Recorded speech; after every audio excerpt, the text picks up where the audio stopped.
حنفاء یکسو ہو کر.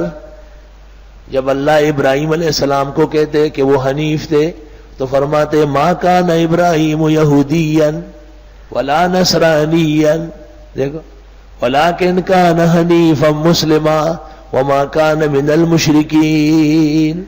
حضرت اس لیے پکے مسلمان تھے کہ خالص تھے، نہ یہودیت کی آمیزش، نہ نصرانیت کی ملاوٹ، نہ مشرکین کے ساتھ صلح اور اتحاد. حنفاء یکسو ہو کر. فرید الدین عطار از یک گو وزدوئی یکسوئی باش. ایک کا کہو اور ایک کی طرف دل پھیر لو. از یک گو وزدوئی یکسوئی باش، یک دلو یک قبلو یک روئی باش. دو رنگی چھوڑ دے یک رنگ ہو جا، سراسر موم ہو یا سنگ ہو جا. اللہ نو دا مطلب اشنا خو یو سڑی لبس دے او بے مطلب اک ہزار وی رک دشی. حنفاء یکسو ہو کر. حال واقعہ ہے یعبدو کے ضمیر سے یا مخلصین کے ضمیر سے. حال کونہم حنفاء، درا حالے کہ یکسو ہو. سبحان اللہ، یکسو. اللہ وَيُقِيمُ الصَّلَاةَ، اور قائم کرے نماز. نماز بعد میں، پہلے عقیدہ ٹھیک کر لے. معلوم ہوا کہ جن کا عقیدہ غلط ہے ان کی نماز نہیں ہے.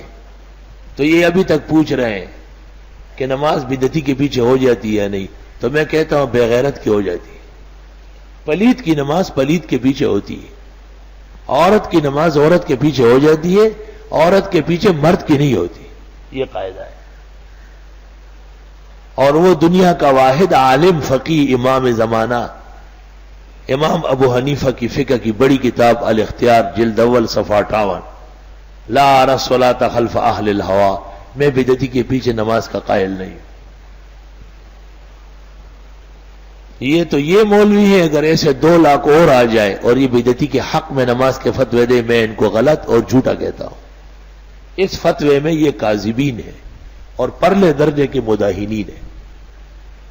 یا تو ان کو بدعتی و مشرک جو کہتے ہیں جھوٹ بولتے ہیں، اور پھر ایسا ہو سکتا ہے کہ ایک شخص کو کتا کہو اور پھر اس کو بکرا جان کے اس کا گوشت کہو. ایسا کیسے ہو سکتا ہے؟ نماز با جماعت پڑھ لو، ثواب مل جائے گا اور جماعت کا ثواب مل جائے گا، چلو پھر بعد میں پڑھو. یہ کون سی منافقت ہے بھائی؟ یہ فقہ کا کون سا اصول ہے؟ اس کا ذکر تو کرے آپ مجھے. یہ کہاں سے نکالا ہے؟ جاپان سے فقہ لایا ہے. کیوں پڑھے کیوں اس کے پیچھے؟ اقتداء کیسے صحیح ہوگی؟ مقتدی اور امام کا عقیدے میں متحد ہونا ضروری ہے. یہ ایک اللہ سے مانگتا ہے، وہ تمام درگاہ اور قبروں سے مانگتا ہے. اس کے نزدیک وہ مسلمان نہیں ہے. شاہ عبد القادر محدث دہلوی نے دارالعلوم دیوبند کے بنا سے 40 سال پہلے جو تفسیر لکھی ہے اس میں لکھا ہے وَلَا تَنكِحُوا الْمُشْرِكِينَ کے ذیل میں کہ جو لوگ اللہ کے سوا کسی کو غیب جان اور متصرف کہتے وہ مشرک ہے اور ان کے ساتھ مسلمان کا نکاح نہیں ہوتا. وہاں سنا چکا.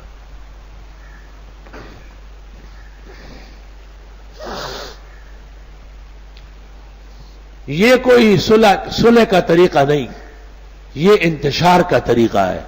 فتویٰ صاف اور بے غبار دو تاکہ مسلمان مضبوط رہے اور شیاطین سے بچ کے رہے.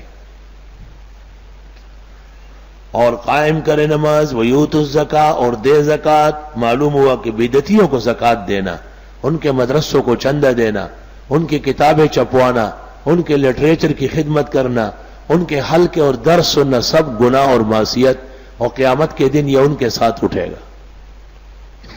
وَذَلِكَ دِينُ الْقَيِّمَةِ، یہ دین بالکل درست ہے جس میں کافر کو کافر، بدعتی کو بدعتی، اور اس کے پیچھے عدم صحت صلاۃ کے اقتداء کے مسائل. یہ دین ہے.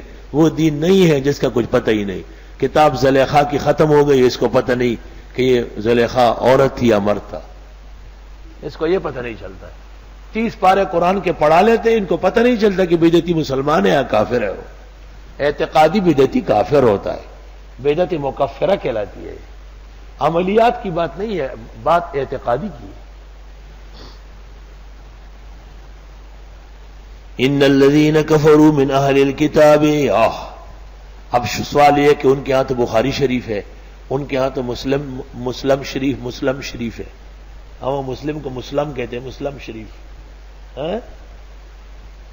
ان کے ہاں تو بہت سارے شریف کتابیں ہیں، مدرسوں کے نام بھی ہے اور بڑی بڑی مساجد ہے. تو اللہ فرماتے قرآن سیکھو. بے شک یہ کافر کتابی، یہ کتابوں والے کافر، بے شک وہ لوگ جنہوں نے کفر کیا کتاب والوں میں سے. پہلے تو کتاب والا کافر ہوگا، والمشرکین، پھر مشرک کافر ہوں گے.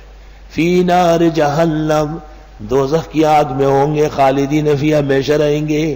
اولئک ھم شر البریہ، یہ بدترین کائنات ہے.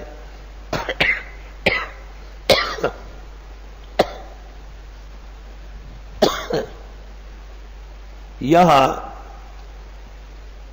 کتابی کافر اور مشرک کافر کو شر البریہ کہا ہے.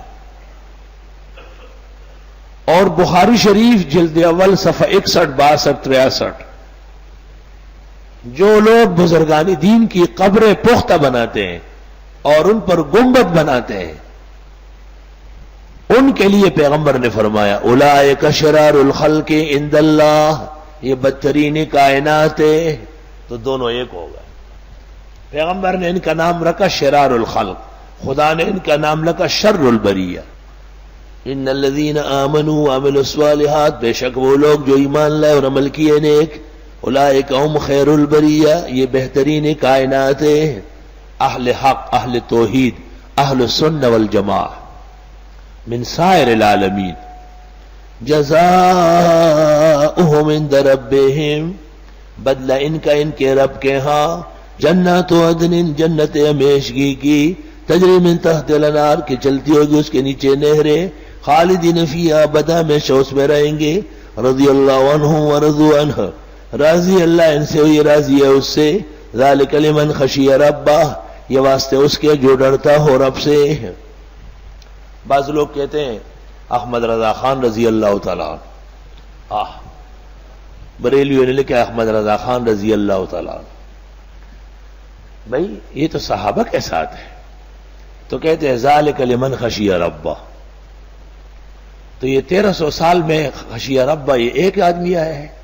شاہ عبدالعزیز رضی اللہ عنہ نہیں ہے، شاہ ولی اللہ رضی اللہ عنہ نہیں ہے، امام بخاری رضی اللہ عنہ نہیں ہے، شیخ عبد القادر جیلانی رضی اللہ. یہ کیسے رضی اللہ عنہ ہوا؟ نئے دین کا نیا بانی. اگر یہ بات ہو تو قرآن کریم میں ہے هو الذی یصلی علیکم وملائکتہ، اللہ اور اس کے فرشتے تم پر صلاۃ بھیجتے ہیں. خطاب ہے انسانوں کو. تو پھر تو آپ کو محمد علی جناح علیہ الصلوۃ والسلام اور لیاقت علی خان علیہ السلام اور بے نظیر علیہ السلام اور نواز شریف علیہ پڑھنا پڑے گا. یہ اصطلاح مختص ہے بالاصحاب یا بالتابعین بس، والذین اتبعوہم. اور غیر صحابہ رحمہ اللہ جب فوت ہو جائے، اور دامت برکاتہم مدظلو جب زندہ ہو، اور اگر فرق مراتب نہ کنی زندگی